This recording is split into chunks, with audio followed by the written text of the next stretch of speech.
والذین یکنزون الذہب والفضة ولا ينفقونها فی سبیل اللہ فبشرهم بعذاب علیم۔ جو لوگ سونا اور چاندی کو اکٹھے کر کے رکھتے ہیں، مال جمع کر کے رکھتے ہیں اور اللہ کے راستے میں اس کو خرچ نہیں کرتے، تو اے میرے نبی آپ ان کو دردناک عذاب کی خوشخبری سنا دیں۔ اور وہ عذاب کیا ہے؟ یوم یحمى علیہا فی نار جہنم فتکوی بہا جباہہم وجنوبہم وظہورہم۔ قیامت والے دن یہی سونا چاندی، یہ مال جو ہے، اس کو جہنم کے اندر پگھلایا جائے گا۔ جیسے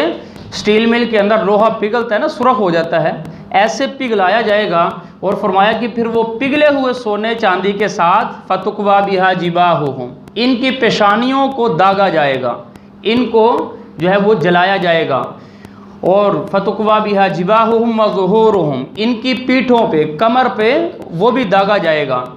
اور جنوبہم، ان کی جو سائڈیں ہیں ان کو بھی داغا جائے گا۔ یعنی یہ جسم جو ہے اس کو عذاب دیا جائے گا کہ تم نے اس مال کو سنبھال کے رکھا اور اس کا حق ادا نہیں کیا، اس کی زکوٰۃ نہیں نکالی تم نے۔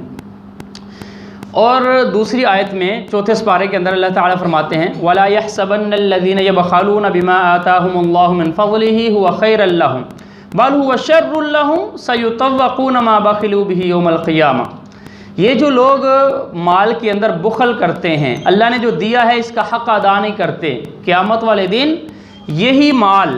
ان کے گلے میں توق اور ہار بن کے ڈالا جائے گا۔ اس کی تشریح، یہ ہار کیسا ہوگا؟ پیسوں کا نہیں۔ حدیث میں فرمایا کہ مثل لہ شجاعا اقرع، قیامت والے دن اس کا مال جو ہے یہ ایک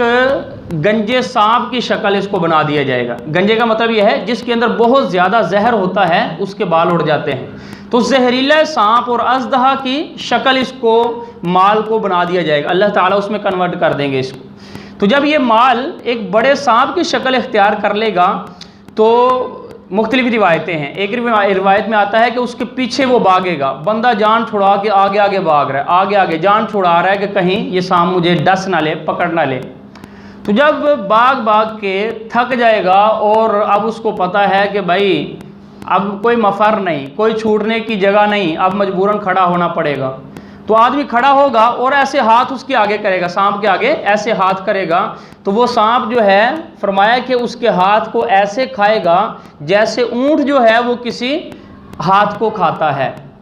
قزم الفحل، جیسے اونٹ جو ہے وہ بڑا منہ کھول کے ہاتھ کو کھاتا ہے، ایسے وہ سانپ جو ہے اس کے ہاتھ کو کھائے گا۔ اور پھر وہ سانپ جو ہے یطوقہ یوم القیامہ، پھر وہ جو سانپ ہے اس کے گلے میں آ کے لپٹ جائے گا اور اس کو کہے گا انا مالک انا کنزک ثم یاخذ بلحظمتیہ، پھر وہ سانپ جو ہے وہ اس کے منہ میں ایسے منہ ڈالے گا، اس کے جبڑوں کو پکڑے گا، ایسے کر کے اس کے منہ میں منہ ڈالے گا اور کہے گا انا مالک انا کنزک، اور بھائی مجھ سے کیوں بھاگتے ہو، میں تمہارا مال ہوں جس کو سینے سے لگا کے رکھتے تھے، جس کو سنبھال کے رکھتے تھے، میں وہ تمہارا خزانہ ہوں جس کی حفاظت تم کیا کرتے تھے۔ تو یہ فرمایا کہ جو وہ لوگ زکوٰۃ ادا نہیں کرتے، اس طرح جو ہے ان کے ساتھ قیامت والے دن یہ معاملہ کیا جائے گا۔ اور پھر جو ہے وہ کوئی جانور اگر رکھے ہوئے ہیں وہ اپنی شرائط کے ساتھ، ان کی جو زکوٰۃ بنتی ہے، اگر جانوروں کی زکوٰۃ بندہ نہیں نکالتا تو حدیث مبارکہ میں فرمایا کہ تأتی الابل علی صاحبها علی خیر ما کانت، دنیا کے اندر جو اونٹ بڑا صحت مند ہوا تھا، وہ جو اس کی حالت ہے، اس حالت کے مطابق قیامت والا دن وہ صحت مند ہو کر وہ سارے جانور آئیں گے، اور اس آدمی کو الٹا لٹا دیا جائے گا، اس کو درمیان میں لٹا دیا جائے گا، اور وہ سارے جانور اس کے اوپر جو ہے وہ پاؤں رکھ کے اس کو روند کر گزریں گے۔ اور ایک روایت میں آتا ہے صرف روند کر نہیں بلکہ اپنے منہ سے بھی اس کو چک ماریں گے، اپنے منہ سے بھی اس کو جو ہے وہ کاٹیں گے، تو پاؤں بھی رکھ کر گزریں گے اور اس کو کاٹیں گے۔ یہ اس وجہ سے کہ یہ جانور اس نے رکھے تھے لیکن جانوروں کا حق ادا نہیں کیا، اور جو ان کی زکوٰۃ بنتی تھی وہ ادا نہیں کی، تو یہ جانور جو ہیں وہ اس طرح اپنے پاؤں کے ساتھ اس کو روندیں گے اور اس کو یہ سزا دی جائے گی۔ اور یہ کب تک ہوگا؟ ایک مرتبہ، دو مرتبہ نہیں، فرمایا کہ یہ بار بار جب جانور ختم ہو جائیں گے پھر دوبارہ سے باری، اس طرح چکر لگتے رہیں گے۔ اور فرمایا کہ 50,000 سال کا جو دن ہے یہ جب تک حساب کتاب مکمل نہیں ہو جاتا اس کو یہ سزا ملتی رہے گی. اس کے بعد پھر جو ہے وہ جنت یا جہنم کا اس کا فیصلہ کیا جائے گا کہ یہ جنت کے جانے کا مستحق ہے، یہ جہنم میں جانے کا مستحق. تو 1-2 دن کے لیے نہیں سزا، بلکہ 50,000 سال کا جو دن ہے یہ پورا دن جو ہے وہ اس کو سزا ملتی رہے گی. تو اس لیے جو ہے یہ بڑی احتیاط ہے کہ جو اللہ نے مال دیا ہے اس مال کا حق ادا کیا جائے، اس کی زکوٰۃ نکالی جائے. حدیث مبارکہ میں آتا ہے ان امرأۃ اتت رسول اللہ صلی اللہ علیہ وسلم، ایک عورت نبی علیہ السلام کے پاس آتی ہے، ومعها ابنۃ لها وفی ید ابنتها مسکتان غلیظان من ذہب. وہ بچی جو ساتھ تھی، عورت کے ساتھ جو بچی تھی، اس کے ہاتھ میں سونے کے کنگن تھے. تو نبی علیہ السلام نے عورت سے پوچھا اتعطین زکوٰۃ ھذا، کیا اس زیور کی، ان کنگن کی زکوٰۃ نکالتی ہو؟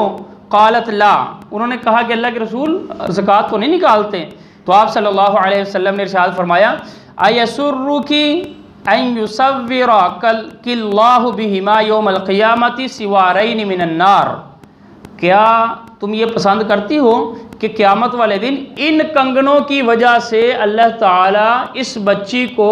آگ کے کنگن پہنا دیں، اس کے ہاتھ میں یہاں پر آگ لپٹی ہو، کیا تم پسند کرتی ہو؟ اس نے کہا نہیں یا رسول اللہ، یہ تو میں کبھی پسند نہیں کرتی. فرمایا کہ پھر اس کی زکوٰۃ ادا کرو.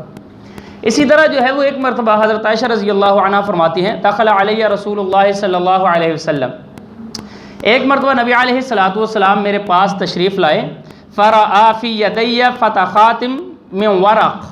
آپ نے میرے ہاتھ میں دیکھا کہ میرے ہاتھ میں زیورات ہیں، کنگن انگوٹھیاں وغیرہ ہیں. تو آپ صلی اللہ علیہ وسلم نے پوچھا ما ھذا یا عائشہ،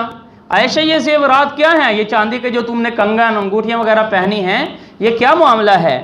فقلت صنعتهن اتزین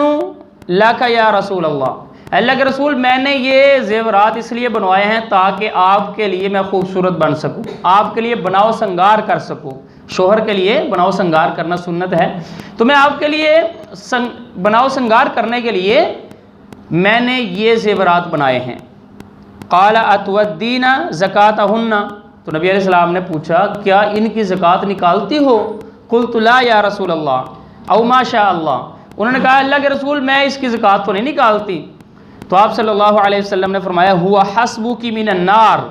یہ تمہیں جہنم میں جانے کے لیے کافی ہو سکتے ہیں اگر تم زکوٰۃ نہیں نکالتے. اب دیکھیں نماز کی پابندی ہے اور دیگر معاملات وہ سارے چل رہے ہیں، لیکن یہ ایک زکوٰۃ زیور کی نہ نکالنے کی وجہ سے جہنم کی وعید سنائی کس کو؟ اپنی بیوی کو، اس بیوی کو جس کے بارے میں پوچھا گیا من احب الیک یا رسول اللہ، اللہ کے رسول آپ کو سب سے زیادہ کس سے محبت ہے؟ فرمایا عائشہ، عائشہ سے مجھے سب سے زیادہ محبت ہے. تو نبی علیہ السلام کی محبوب ترین بیوی اور آپ کی زوجہ محترمہ، امت کی ماں، اور زیور بھی کس لیے انہوں نے بنائے ہیں؟ انہوں نے نبی علیہ السلام کو خوش کرنے کے لیے، آپ کے لیے بناؤ سنگار اختیار کرنے کے لیے انہوں نے زیور بنائے ہیں. لیکن فرمایا کہ پھر بھی اگر اس کی زکوٰۃ نہ نکالی ہوا حسبک من النار، یہ جہنم میں جانے کے لیے کافی ہو جائیں گے. تو اس لیے کوئی بھی مال اللہ تعالیٰ نے دیا ہے جس پر زکوٰۃ بنتی ہے، چاہے وہ سونا ہے، چاندی ہے، کرنسی ہے، مال تجارت ہے، کچھ بھی ہے، اس کی زکوٰۃ نکالنا بہت لازمی ہے. حدیث مبارکہ میں آتا ہے، بخاری کی حدیث ہے ما من یوم یصبح العباد فیہ الا ملکان ینزلان، ہر روز صبح کے وقت اللہ تعالیٰ کی طرف سے آسمان سے 2 فرشتے نازل ہوتے ہیں اور ان کی ڈیوٹی کیا ہے؟ فیقول احدہما اللہم اعط منفقا خلفا، ایک کی ڈیوٹی یہ ہے کہ وہ یہ دعا کرتا ہے اللہ جو مال کی زکوٰۃ نکال رہا ہے، جو خرچ کر رہا ہے، جو حق ادا کر رہا ہے، اے اللہ اس کو اچھا بدلہ عطا فرما، اس کے مال میں برکتیں عطا فرما. اور دوسرے فرشتے کی ڈیوٹی کیا ہے؟ وہ یہ دعا کر رہا ہے وَيَقُولُ الْآخَرُ اللَّهُمَّ أَعْطِ مُمْسِكًا تَلَفًا، اے اللہ جو اپنے مال کو روک کے رکھتا ہے، جو غریبوں کا اور مال کا حق ادا نہیں کرتا، اے اللہ اس کے مال کو غرق کر دے، اس کے مال کو ہلاک کر دے. اللہ کا بھیجا ہوا فرشتہ وہ دعا کر رہا ہے جو گناہوں سے معصوم ہے، اب اس کی دعا کیسے رد ہو سکتی ہے؟ تو اس لیے اللہ نے قرآن کریم میں کیا فرمایا؟ یمحق اللہ الربا ویربی الصدقات، اللہ تعالیٰ سود کو مٹاتے ہیں اور صدقات کو بڑھاتے ہیں۔ زکوٰۃ ادا کرنے سے، صدقہ ادا کرنے سے، مال کا حق ادا کرنے سے مال بڑھتا ہے، اس کے اندر برکت آتی ہے، تھوڑے میں اللہ تعالیٰ زیادہ کام بنا دیتے ہیں۔ اور دوسری آیت میں فرمایا وَمَا آتَيْتُم مِّن زَكَاةٍ تُرِيدُونَ وَجْهَ اللَّهِ فَأُولَٰئِكَ هُمُ الْمُضْعِفُونَ، یہ جو تم زکوٰۃ ادا کرتے ہو اللہ کی رضا کے لیے، اس کی وجہ سے تمہارے مالوں میں اللہ اضافہ فرماتا ہے۔ یعنی دیکھنے میں تو پتہ چلتا ہے کہ اتنا پیسہ نکال دیا، غریبوں میں تقسیم کر دیا ہے، کم ہو گیا ہے، لیکن اللہ فرماتے ہیں کہ وہ کم نہیں ہوتا بلکہ میں اس کو بڑھاتا ہوں، اس کے اندر برکتیں ڈال دیتا ہوں۔ اس لیے حدیث مبارکہ میں نبی علیہ الصلوۃ والسلام نے ارشاد فرمایا کہ جو تم زکوٰۃ ادا کرتے ہو، من تصدق بعدل تمرات من کسب طیب، جو بندہ کھجور کے برابر حلال مال میں سے، پاکیزہ مال میں سے خرچ کرتا ہے، پاکیزہ اس وجہ سے ولا يقبل اللہ الا الطیب، کیونکہ اللہ تعالیٰ صرف پاکیزہ مال پسند کرتا ہے، حرام کا مال جو ہے وہ اللہ پسند نہیں کرتے، کیونکہ حرام کا اگر کسی کے پاس غلط مال ہے، رشوت کا مال ہے، دوسروں کا چھینا ہوا مال ہے، بہنوں کا جو حصہ وراثت کا بنتا تھا وہ اس نے ہڑپ کر لیا، وہ والا مال ہے، تو اس میں سے اگر وہ صدقہ بھی کرے گا تو اس کی وجہ سے اس کو ثواب نہیں بلکہ الٹا گناہ ملے گا اس کو۔ تو فرمایا کیونکہ اللہ تعالیٰ صرف پاکیزہ مال کو پسند کرتے ہیں، اور فرمایا ان اللہ یتقبلها بیمینہ ثم یربیہا لصاحبہ، فرمایا پھر اللہ تعالیٰ وہ صدقہ جو ہے جو حلال مال کا ہوتا ہے اس کو دائیں ہاتھ سے اللہ تعالیٰ پکڑتے ہیں اور اس کو ایسے بڑھاتے ہیں، ایسے پالتے ہیں، کما یربی احدکم فلوہ، جیسے کوئی بندہ گھوڑے کے بچے کو، اپنے پاس جو گھوڑا ہے، گھوڑی ہے، اس کے بچے کو پالتا ہے، اس کا خیال رکھتا ہے، اس کی دیکھ بھال کرتا ہے اور اس کو پال کے بہت اچھا اور خوبصورت بناتا ہے، فرمایا اللہ تعالیٰ اس طرح اس کھجور کے ایک کھجور والے صدقے کو جو اللہ کی رضا کے لیے حلال مال میں سے خرچ کی ہے، اللہ تعالیٰ اس کو اس طرح پالتے ہیں حتی تکون مثل الجبل، یہاں تک کہ قیامت والے دن جب آدمی آ کے دیکھے گا تو وہ ایک کھجور جو ہے احد پہاڑ کے برابر اس کا وزن ہوگا اور اتنا بڑا وہ ہو جائے گا، اللہ تعالیٰ اس کو بڑھاتے رہتے ہیں۔ تو یہ حلال مال میں سے جو خرچ کرتے ہیں ان کو اللہ تعالیٰ برکت عطا فرماتے ہیں، اس کے مال کو بڑھاتے ہیں، اس میں اللہ تعالیٰ پھر اس کو غلط ہاتھوں سے بچاتے ہیں۔ اور ایک روایت میں آتا ہے کہ یہ صدقہ، یہ زکوٰۃ ادا کرنے سے آدمی بری موت سے محفوظ ہو جاتا ہے، حادثے کی خطرناک جو موت ہے جس سے لوگ توبہ توبہ کرتے ہیں، ایسی موتوں سے میتۃ السوء، بری موت سے اللہ تعالیٰ اس کی حفاظت فرما دیتے ہیں۔ اور ایک روایت میں آتا ہے کہ اس کی وجہ سے، صدقہ اور زکوٰۃ کی وجہ سے آئندہ آنے والی جو مصیبتیں اور پریشانیاں ہیں اللہ تعالیٰ اس سے بھی آدمی کو محفوظ فرما دیتا ہے۔ تو اس لیے خوشی خوشی جو ہے وہ زکوٰۃ ادا کرنی چاہیے، ایک ایک روپے کی زکوٰۃ ادا کرنی چاہیے۔ ایک آیت میں اللہ تعالیٰ فرماتے ہیں لَإِنْ آتَيْتُمُ الزَّكَاةَ لَإِنْ أَقَمْتُمُ الصَّلَاةَ وَآتَيْتُمُ الزَّكَاةَ وَآمَنْتُمْ بِرُسُلِي وَعَزَّرْتُمُوهُمْ وَأَقْرَضْتُمُ اللَّهَ قَرْضًا حَسَنًا لَأُكَفِّرَنَّ عَنْكُمْ سَيِّئَاتِكُمْ، اگر تم یہ کام کرو گے، زکوٰۃ بھی ادا کرو گے تو اللہ تعالیٰ تمہارے گناہوں کو مٹا دے گا۔ تو یہ فرض پورا کرنے کی وجہ سے بھی آدمی کے گناہ مٹتے ہیں اور جنت کے راستے آسان ہوتے ہیں، جنت کا داخلہ آسان ہوتا ہے۔